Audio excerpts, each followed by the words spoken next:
There are secrets people take to the grave, and then there are secrets people bury while they're still breathing, praying nobody ever digs them back up. This is the story of one of those secrets, the kind that sits under your skin like a splinter you can't see but can always feel. It's about a man who built an empire on silence, a woman who was raised to uphold the law, and the moment their worlds collided in the most dangerous way possible. His name was Vincent Caruso, though most people in the Bay called him Vin or just the man upstairs, if they knew what was good for them. He ran half the docks in San Francisco, controlled shipments nobody talked about, and had connections stretching from Sacramento all the way down to San Diego. He wasn't flashy, didn't wear gold chains or drive cars that screamed money. Vin was the kind of guy who wore dark jeans, a clean button-up, and boots that had seen some miles. He blended in. That was the point. And for 23 years he kept his head down, his business tight, and his past buried 6 feet under concrete. But secrets have a way of clawing back to the surface, especially when someone with the right name starts asking questions. Her name was Elena Briggs, 26 years old, sharp as hell, and the daughter of Judge Howard Briggs, one of the most respected federal judges in Northern California. Elena didn't grow up soft. She grew up watching her father sentence men to life, watching her mother cry at the kitchen table when threats came in, watching security details follow her to school dances. She knew what power looked like and she knew what fear looked like too. But she didn't know what Vincent Caruso looked like until the night she rear-ended his car outside a dive bar in Oakland. It was raining, her phone had died, and she'd been distracted trying to find the address her friend texted her. She didn't see him brake. Didn't see the black Dodge Charger until her bumper kissed his. When she got out, soaking wet and apologizing like crazy, he just stood there under the streetlight, hands in his pockets, looking at her like he was reading a book she didn't know she'd written. He didn't yell. Didn't cuss her out. Just said, "You good?" in this low, calm voice that somehow made her more nervous. She nodded, brushing wet hair out of her face. "Yeah, I'm sorry, I wasn't paying attention, I'll give you my insurance, Don't worry about it," he said. "It's just a scratch." But it wasn't just a scratch. Not for him. Because the second he saw her face under that streetlight, the second he heard her last name when she fumbled for her ID, something cold settled in his chest. Elena Briggs. The judge's daughter. The same judge who'd been building a case against his crew for the last 8 months. The same judge whose name kept coming up in conversations Vin didn't want to have. And now she was standing in front of him, apologizing, looking at him like he was just some random guy. She had no idea who he was. And that terrified him more than anything. Because Vincent Caruso had spent over 2 decades making sure nobody connected him to the one thing he'd buried deeper than anybody, any deal, any lie he'd ever told. And now the daughter of the man who could destroy him had just crashed into his life, literally, and she was about to dig up everything he swore would stay hidden forever. If you've ever trusted someone who hid something dark, you might want to stay close. This one cuts deep. And hey, if this story is already pulling you in, if you can feel that knot in your chest because you've been around people who hide things in the dark, then do me one thing for a second, drop a like here. No rush, nothing forced, just a small tap that helps this content reach more people who have lived through similar experiences, people who may not even know they need to hear this today. And if you enjoy deep, dangerous stories, full of secrets that never stay buried for long, subscribe to the channel right now. Seriously. Here you're never in the dark. Each chapter pulls you deeper, each detail brings you closer to the truth. Your support is what keeps this whole thing alive. Every subscription, every like, is what keeps this story going, it's what opens doors for me to bring even more intense stories like this to you. Now take a deep breath, because what comes next isn't easy. Vincent let her go that night, told her to forget about it, waved off the insurance exchange like it was nothing. But the whole drive back to his place in Sausalito, his hands were tight on the wheel, jaw clenched, mind racing through every possible scenario. He'd worked too hard, sacrificed too much, buried too many pieces of his past to let some random fender bender unravel it all. But it wasn't random, was it? Nothing ever really was. The universe had a sick sense of humor like that. He got home, poured himself 2 fingers of whiskey and sat in the dark staring at his phone. He could make a call, have someone look into her, figure out if this was coincidence or something else. But that would create a trail, and trails were dangerous. So he did nothing, which was somehow worse. Meanwhile, Elena got back to her apartment in Berkeley, changed into dry clothes, and didn't think much about the guy with the Charger. He seemed cool, kinda mysterious, but whatever. She had bigger things on her mind. Her dad had been working late every night for months, barely sleeping, barely eating. She knew he was on a case, a big one, but he never talked about work at home. Never. That was the rule. But lately she'd been noticing things. The way he'd flinch when the doorbell rang. The way her mom would check the locks twice before bed. The way there were always two black SUVs parked down the street now, even though her dad said it was just routine security. Elena wasn't stupid. She knew her father had made enemies. She just didn't know how close they were. A week later, she saw Vincent again, this time at a farmer's market in the Ferry building. She was grabbing coffee, he was buying oranges like some normal dude, and their eyes met across the crowd. He looked at her for a second too long, then looked away, but she'd already clocked him. She walked over, smiling. "Hey, Charger guy." He turned, and for a split second she saw something flash across his face. Fear? Anger? She couldn't tell. But then he smiled, easy, casual. "Elena, right? You remembered. Hard to forget someone who rear-ends you in the rain." She laughed. "Yeah, sorry again about that. You sure you don't want my insurance info? I feel bad." "I'm sure," he said. "It's all good." They stood there for a second, the kind of awkward pause where both people know they should walk away but neither does. Then she said, "You live around here?" "Close enough." "Cool. Well, if I see you again, I promise I won't hit your car." He smiled, but it didn't reach his eyes. "Yeah. Let's hope not." She walked off, and Vincent stood there watching her disappear into the crowd, that cold feeling creeping back into his chest. He should have left it alone. Should have walked away, changed his routine, avoided her completely. But something about the way she looked at him, curious, open, like she saw him as just a person and not a threat, made him feel something he hadn't felt in years. Human. And that was dangerous as hell. Because Vincent Caruso wasn't just some guy who ran shipments and kept his head down. He wasn't just a mob boss trying to stay off the radar. He was a man who, 24 years ago, made a choice that destroyed lives, including his own. A choice that involved a family, a fire, and a cover-up so deep that even the people who helped him bury it didn't know the whole story. And the one person who could have exposed him back then, the one loose end he never tied up, was connected to Judge Howard Briggs, Elena's father.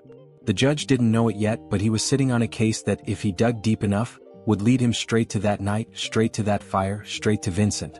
And now Vincent's past and Elena's present were colliding in ways neither of them could control.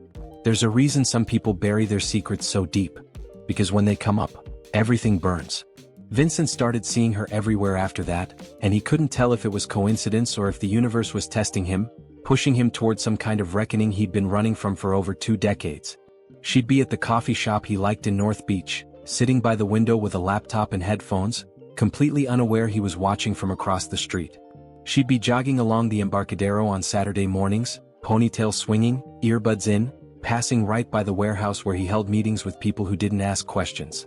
She'd be at the same grocery store, the same park, the same stretch of coastline he'd go to when he needed to think.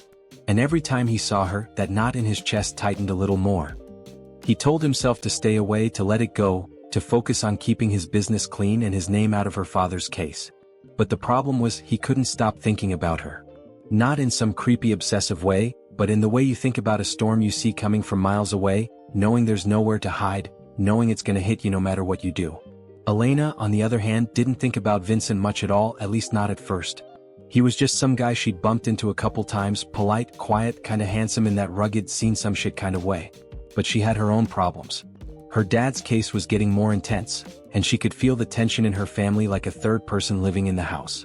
Her mom barely slept anymore, and her dad had started carrying his service weapon even when he wasn't on duty, which he never used to do. One night, Elena came home late from a friend's place and found her dad sitting at the kitchen table in the dark, staring at a stack of files. She flipped on the light and he jumped, instinctively covering the papers with his arm. "Dad, Jesus, you scared me." "Sorry, sweetheart. Didn't hear you come in." She walked over, leaning against the counter. "You okay? You've been super on edge lately." He rubbed his face, exhausted. "Just work. It's a tough case." "The organized crime thing?" He looked at her, surprised. "How do you know about that?" "Dad, come on. I'm not 12. I see the security outside, I hear you on the phone at 2 in the morning. I know it's serious." He sighed, closing the file. "It is. And I need you to be careful, okay? I need you to stay aware of your surroundings, don't talk to strangers, don't talk to strangers?" "Dad, I'm 26. I know, just humor me, alright? There are people involved in this case who don't play by the rules, and if they thought they could get to me through you or your mother, they wouldn't hesitate." Elena felt a chill run down her spine, but she nodded. "Okay, I'll be careful." He reached out and squeezed her hand. "I love you, kid." "Love you too, Dad." But as she went upstairs to bed, she couldn't shake the feeling that something was coming, something big and dark and unavoidable. She just didn't know it had already arrived, in the form of a man she'd rear-ended in the rain. Vincent knew he was playing with fire every time he let himself get close to her world, but he couldn't help it. He started going to places he knew she'd be, not to talk to her, just to see her, to remind himself what was at stake. Because Elena represented everything he'd lost the night he made that choice 24 years ago. Innocence. A future that didn't involve looking over his shoulder. A life where he could be someone other than the man who buried bodies and secrets in equal measure. The fire happened in 1999, late October, in a house in Daly City. Vincent was 22, hungry, stupid, and working for a crew that ran protection rackets and loan sharking operations up and down the peninsula. He wasn't a killer back then, wasn't even a made guy yet, just some kid from the Sunset District trying to prove himself, trying to earn respect, trying to matter. The job was simple. Scare a family who owed money, make it clear what happens when you don't pay. No one was supposed to get hurt, that was the rule. Just break some windows, rough up the husband a little, send a message. But the husband fought back, pulled a gun, and everything went sideways. Vincent's partner, a psycho named Polly who had a habit of taking things too far, shot the husband in the chest, then panicked and torched the house to cover the evidence. Vincent tried to stop him, tried to pull him out, but Polly was already pouring gasoline, already lighting matches, already running. Vincent stood there frozen, watching the flames climb the walls, hearing screams from upstairs, knowing there were kids in that house, knowing he should run in and get them, knowing he wouldn't. He ran. He left them there. The wife and 2 kids burned alive, and the official report said it was an electrical fire, a tragedy, no foul play suspected. Polly disappeared a week later. Rumor was he got clipped by the same crew who ordered the job, covering their own tracks. And Vincent buried it, buried the guilt, buried the nightmares, buried the memory of those screams so deep he almost convinced himself it never happened. Almost. But it did happen, and the family had a name: Ortega. Maria Ortega, the wife, and her 2 daughters, 7 and 9 years old. Anne Maria Ortega had a brother, a lawyer named Carlos Ortega, who spent years trying to prove it wasn't an accident, trying to find someone to hold accountable, trying to get justice for his sister and his nieces. Carlos never found the truth, but he got close enough that Vincent's crew had to pay off witnesses, bury reports, and make sure Carlos's name stayed off certain lists. And Carlos eventually gave up, broken and defeated, and disappeared into obscurity. Or so Vincent thought. Because what Vincent didn't know, what he'd never connected until recently, was that Carlos Ortega's daughter, his only child, had gone on to marry a man named Howard Briggs. A man who became a federal judge. And their daughter, the product of that union, carried her mother's maiden name as her middle name. Elena Ortega Briggs. The judge's daughter was the niece of the woman Vincent had left to die in that fire. And she had no idea. Some secrets don't just haunt you. They hunt you. And they always find you when you least expect it. Vincent found out about the connection by accident, the kind of accident that feels like fate punching you in the throat. He was at a sit-down with his lawyer, going over the details of Judge Briggs's case, trying to figure out how close the feds were to connecting him to his current operations, when his lawyer mentioned something offhand, something that didn't seem important at the time. Briggs is a tough son of a bitch, but he's got a personal stake in organized crime cases. His wife's family got caught up in some mob shit back in the 90s, sister and her kids died in a suspicious fire, never solved. Word is that's why he's so hard on these cases, it's personal for him. Vincent's blood went cold. What was the sister's name? His lawyer flipped through some notes. Ortega. Maria Ortega. Happened in Daly City, 99 I think. Why? Vincent didn't answer. He couldn't. His mind was racing, connecting dots he'd spent 24 years pretending didn't exist. Maria Ortega. The woman from the fire. The woman whose screams he still heard in his nightmares when he drank too much and let his guard down. Her brother married into the Briggs family. Which meant Elena wasn't just the judge's daughter. She was Maria's niece. She was blood connected to the people he'd left to burn.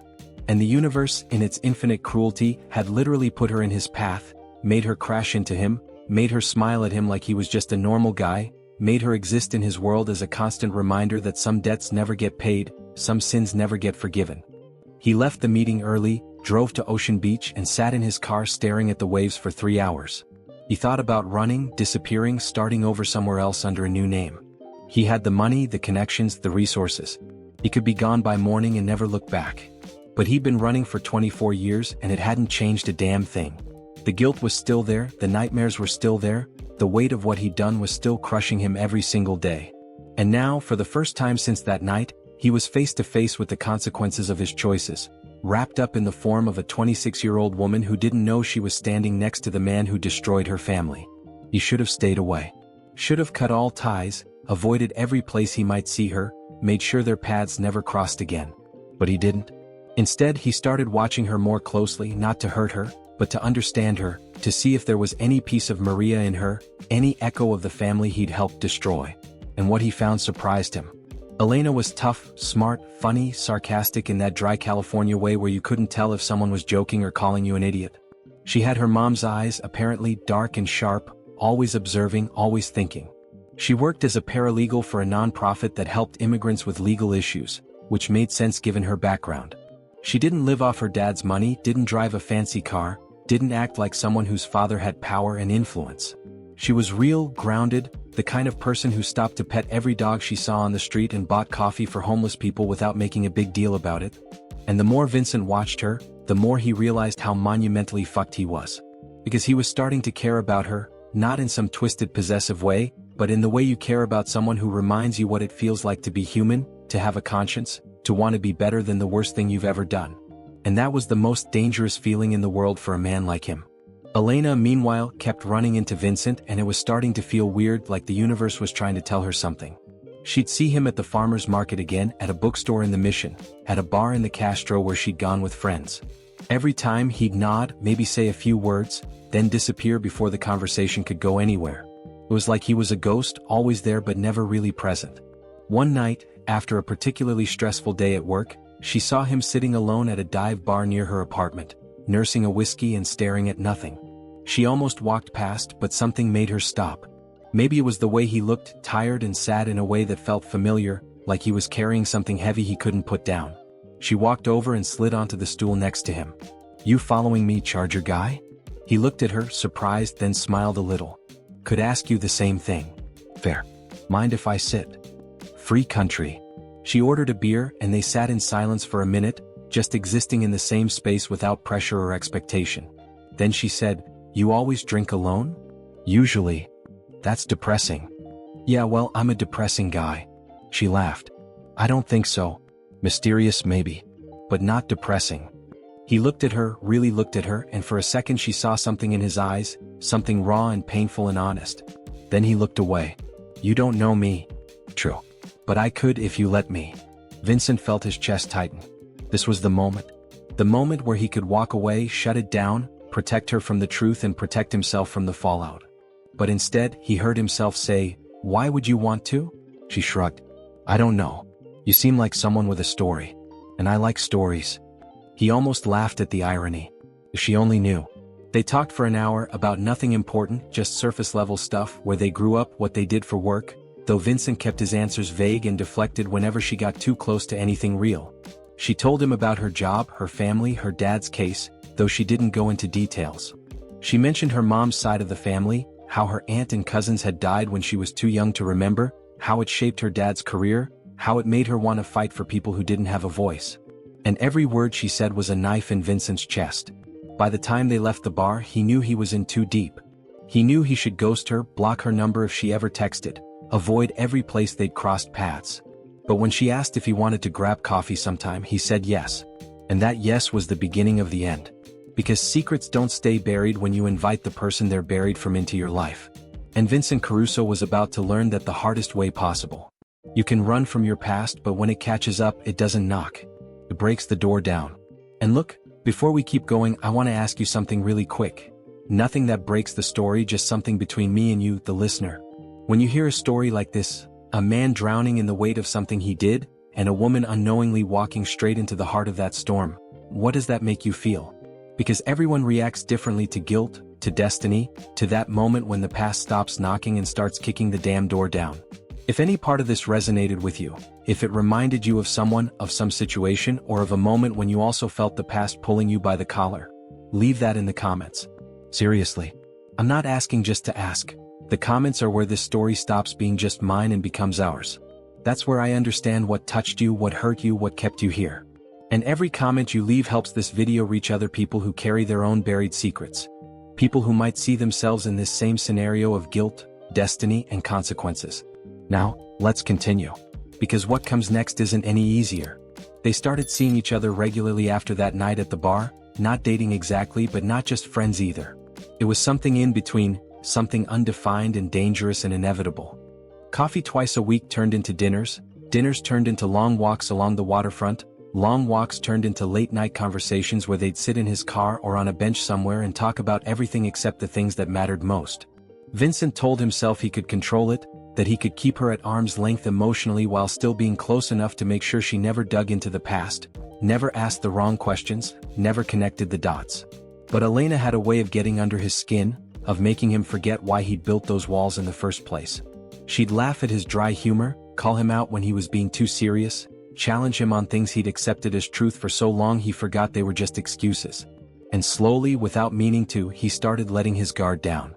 He told her about growing up in the Sunset, about his mom who died when he was 15, about his dad who drank himself to death a few years later. He told her about working on the docks, about learning early that the world didn't give a damn about people like him, about making choices he wasn't proud of just to survive. He didn't tell her about the crew, about the bodies, about the fire. But he told her enough that she started to see him as a real person, flawed and complicated and trying, in his own broken way, to be better. Elena, for her part, felt something for Vincent she couldn't quite name. He wasn't like the guys she usually dated, the law students and non-profit workers and tech bros who talked about changing the world over overpriced brunch. Vincent was rough around the edges, quiet, intense, the kind of guy who noticed everything but said very little. He made her feel safe in a way that didn't make sense, considering she barely knew him. But there was something about the way he looked at her, like she mattered, like she was worth protecting, that made her want to let him in. She started telling him things she didn't tell most people, about the pressure of being the judge's daughter, about always feeling like she had to be perfect, about the weight of her family's history and the aunt and cousins she never got to meet but whose absence shaped everything. "My dad never talks about it," she said one night as they sat on the hood of his car overlooking the Golden Gate Bridge. "But I know it eats at him. My mom too. It's like this ghost that lives in our house, you know? This thing nobody mentions but everybody feels." Vincent's jaw tightened. What happened to them? House fire back in '99. My Aunt Maria and her 2 little girls. They said it was an electrical issue, but my Uncle Carlos always thought it was something else, something connected to people my aunt knew, people who were into bad shit. He tried to get the case reopened for years, but he never could prove anything. Eventually it just broke him. He died a few years ago, heart attack, but my mom always said it was really a broken heart. Vincent stared at the bridge lights, his hands clenched so tight his knuckles were white. "That's heavy." "Yeah. Just part of why my dad does what he does, you know? Why he's so intense about going after organized crime. He wants to make sure families like ours get justice, even if his own never did." Vincent felt like he was drowning. Every word she said was another weight pulling him under, another reminder that he was the reason her family was broken, the reason her uncle died heartbroken, the reason her father spent his life chasing ghosts. And here he was, sitting next to her, pretending to be someone he wasn't, letting her trust him, letting her care about him, knowing the whole time that if she ever found out the truth, it would destroy her. He should have ended it right there.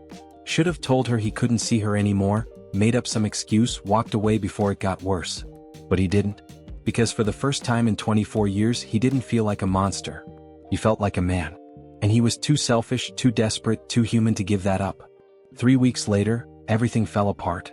Elena's dad had a breakthrough in his case, new evidence that connected a series of old unsolved crimes to Vincent's crew, including a fire in Daly City in 1999 that had been ruled accidental but showed signs of arson. The evidence wasn't solid enough to reopen the case officially, but it was enough to make Judge Briggs start asking questions, start pulling old files, start connecting names and dates and incidents that had been buried for decades. And one of those names was Vincent Caruso. Elena didn't know any of this yet, but she was about to. She stopped by her parents' house one afternoon to drop off some groceries for her mom and found her dad in his study, surrounded by files and photographs, his face pale and drawn. "Dad? You okay?" He looked up, startled, then quickly tried to cover the files. But it was too late. She'd already seen the top page, a police report with a name circled in red ink. Vincent Caruso. Her stomach dropped. "Dad, why do you have Vincent's name on that file?" Judge Briggs froze. "You know Vincent Caruso?" "Yeah, we've been hanging out. He's a friend." "Why do you have his name in your case files?" Her father stood up, his face hard. Elena, I need you to listen to me very carefully. Vincent Caruso is not your friend. He's a suspect in a federal investigation into organized crime, racketeering, and possibly murder. I need you to stay away from him, effective immediately. Elena felt like the floor had dropped out from under her. What? No, that's not possible. Vincent's not. He's dangerous, Elena. I don't know how you met him or what he's told you, but whatever it is, it's a lie. These people are professionals. They manipulate, they deceive, they... Stop. Just stop. Her hands were shaking. You don't know him. And neither do you. Her father's voice was firm but not unkind. Sweetheart, I know this is hard, but you have to trust me on this. Vincent Caruso is connected to some very bad people, and if he's been spending time with you, it's not a coincidence. He's either using you to get information about my case or what? Or he's trying to get close to you to intimidate me. Either way, it's not real. Whatever you think you have with him, it's not real. Elena felt tears burning in her eyes, but she refused to let them fall. I need to see those files. Absolutely not. Dad, if you're telling me the guy I've been spending time with is some kind of criminal, I have a right to know what he's accused of. Judge Briggs hesitated, then sighed and handed her a folder. This doesn't leave this room. She opened it and her blood ran cold. Photos of Vincent with known mob associates. Surveillance reports. Financial records showing suspicious transactions. And then, buried near the bottom, a memo from 1999 linking him to an investigation into a fire that killed 3 people. A fire in Daly City. A fire that killed Maria Ortega and her 2 daughters. Elena's hands started shaking so hard she almost dropped the file. No, this can't be right. Her father put a hand on her shoulder. I'm sorry, sweetheart. I know this is... She pulled away, her voice breaking. He knew. He knew who I was, he knew about Aunt Maria, and he never said anything. Elena, but she was already out the door, already in her car, already driving toward the address she'd saved in her phone, the one Vincent had given her a few weeks ago when she'd asked where he lived. She didn't know what she was going to say when she got there. She didn't know if she wanted answers or if she just wanted to scream at him, to hurt him the way he'd hurt her. But she knew one thing for sure. Vincent Caruso had spent 24 years burying his secrets. And Elena Ortega Briggs was about to dig every single one of them up. The truth doesn't set you free. It just shows you how trapped you've always been. Vincent was sitting on his couch, staring at a glass of whiskey he hadn't touched, when he heard the pounding on his door. He knew who it was before he even stood up. He'd been waiting for this moment since the day he found out who she really was, maybe even longer, maybe since the night of the fire when he ran instead of going back inside. He opened the door and there she was, tears streaming down her face, eyes wild with rage and heartbreak and betrayal. She shoved the folder into his chest so hard he stumbled back. Tell me it's not true. Her voice was shaking, barely holding together. Tell me my dad's wrong, tell me this is some kind of mistake, tell me you're not the man who killed my aunt and my cousins. Vincent looked down at the folder, then back at her, and for the first time in his life, he didn't have a lie ready. He didn't have an excuse, didn't have a way out, didn't have anything except the truth he'd been running from for 24 years. Elena, don't. She held up a hand, backing away from him. Don't you dare say my name like we're friends, like you didn't spend the last 2 months lying to me, manipulating me, pretending to be someone you're not. I never lied to you. Bullshit. She screamed it and he flinched. You knew who I was. You knew my family. You knew what you did to them, and you looked me in the eye every single day and said nothing. That's not lying? I didn't kill them. The words came out flat, hollow, and even as he said them, he knew they weren't enough. I didn't light the fire, I didn't pull the trigger, I didn't. But you were there. Her voice cracked. Weren't you? He didn't answer, and his silence was louder than any confession.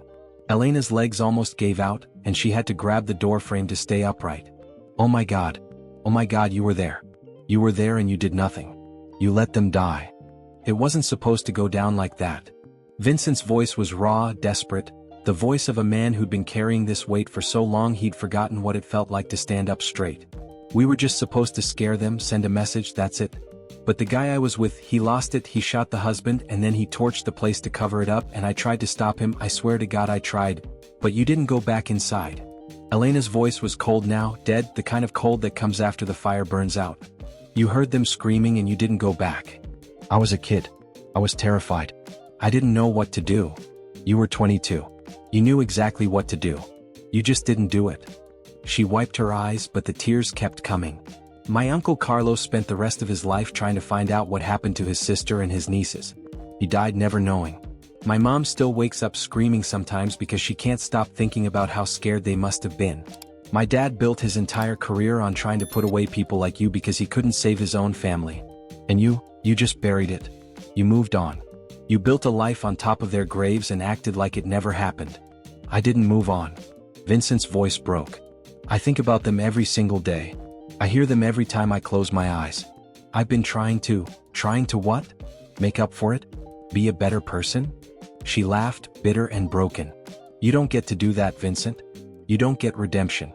You don't get forgiveness. You don't get me. He took a step toward her and she flinched back like he'd struck her. Elena, please, stay away from me. Her voice was shaking but firm.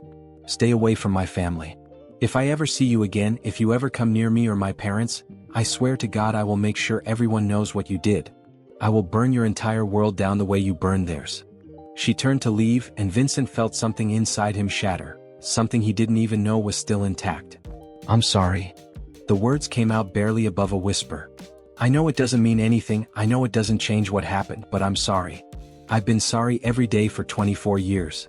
Elena stopped at the doorway but didn't turn around. Sorry doesn't bring them back. Sorry doesn't give my uncle his life back. Sorry doesn't erase the nightmares my mom still has. She looked over her shoulder, and the look in her eyes was the worst thing he'd ever seen, worse than the fire, worse than the screams, worse than any nightmare he'd ever had. It was the look of someone seeing him for exactly what he was. You're not a monster, Vincent. Monsters don't know what they are. You know, you've always known. And you chose to live with it anyway. That's so much worse. And then she was gone, and Vincent stood in the doorway of his empty apartment, staring at nothing, feeling the full weight of 24 years of guilt and shame and cowardice crash down on him all at once. He walked back inside, closed the door and sat down on the couch. The whiskey was still there, still untouched. He picked it up, stared at it for a long moment, then threw it across the room, watching it shatter against the wall. He'd spent over 2 decades running from the truth, burying it deeper and deeper, convincing himself that as long as nobody knew, as long as he kept his head down and his mouth shut, he could live with what he'd done. But the truth had a way of clawing back to the surface, no matter how deep you buried it. And now it was out, raw and ugly and undeniable, and there was no taking it back. Elena went straight to her father's house, told him everything Vincent had said, everything he'd admitted to. Judge Briggs made some calls, and within 48 hours, federal agents were at Vincent's door with a warrant. They found enough evidence to charge him with accessory to murder, arson, conspiracy, and about a dozen other charges that would put him away for life. Vincent didn't run, didn't fight, didn't even call his lawyer. He just let them take him, let them cuff him, let them read him his rights, because for the first time in 24 years, he felt like maybe he was exactly where he belonged. Elena watched the news coverage from her apartment, alone, with the lights off and a bottle of wine she couldn't bring herself to open. She should have felt vindicated, relieved, like justice had finally been served. But all she felt was empty. Because the man who'd destroyed her family was also the man who'd made her laugh, who'd listened to her talk about her dreams, who'd looked at her like she was the only person in the world who mattered. And she'd never know which version of him was real. Maybe both. Maybe neither. Maybe people were just complicated and broken and capable of terrible things, and love didn't fix that, and justice didn't erase it, and some wounds never really healed. 3 weeks later, she got a letter in the mail. No return address, but she knew who it was from the second she saw the handwriting. She almost threw it away without reading it, but something stopped her. She opened it, and inside was a single page, handwritten, the words shaky and uneven like he'd rewritten it a dozen times. Elena, I'm not writing this to ask for forgiveness, because I know I don't deserve it. I'm not writing to explain, because there's no explanation that makes it okay. I'm writing because you deserve to know the truth, all of it, not the version in the police reports or the stories your family told, but the truth from the person who was there. Your aunt fought. She didn't just scream, she fought like hell to save her daughters. I heard her through the walls, heard her trying to break down the door, heard her yelling at them to stay low, to cover their faces, to hold on. She was a fighter, and I think you got that from her. I don't know if that makes it worse or better, but I thought you should know. I also want you to know that meeting you, spending time with you, letting you into my life even though I knew I shouldn't, that wasn't part of some plan. It wasn't manipulation. It was the first real thing I'd felt in 24 years, and I'm sorry I ruined it. I'm sorry I ruined everything. You said I'm not a monster, that I'm worse because I knew what I was and chose to live with it. You're right. but you're also the reason I finally stopped running. So thank you for that, even if it cost me everything. I hope you find peace, Elena. I hope you find someone who deserves you, someone who isn't broken beyond repair, someone who can give you the life I never could. And I hope someday when you think about me, you don't just see the man who destroyed your family. I hope you see the man who tried even if he failed to be better because of you. I'm sorry. Elena read the letter 3 times, then folded it carefully and put it in a drawer where she'd never have to look at it again but would always know it was there. She didn't cry, didn't scream, didn't feel anything except the quiet, aching realization that some stories don't have happy endings, some people don't get redemption, and some secrets, once uncovered, change everything forever. And what she uncovered about Vincent Caruso, about her family, about the fire that shaped her entire life, was only the beginning. Because buried in those case files, in the evidence the feds collected, in the names and connections her father was starting to piece together, was something else. Something bigger. Something that connected Vincent's crew to a network that stretched all the way to the top, to people with power and influence and resources who'd been operating in the shadows for decades. And Elena, whether she wanted to or not, was now part of the story. The question was, how deep was she willing to dig? And what would she find when she got to the bottom? And what she uncovered was only the beginning. That there's a video right next to this one that connects directly to what comes next. Don't miss it.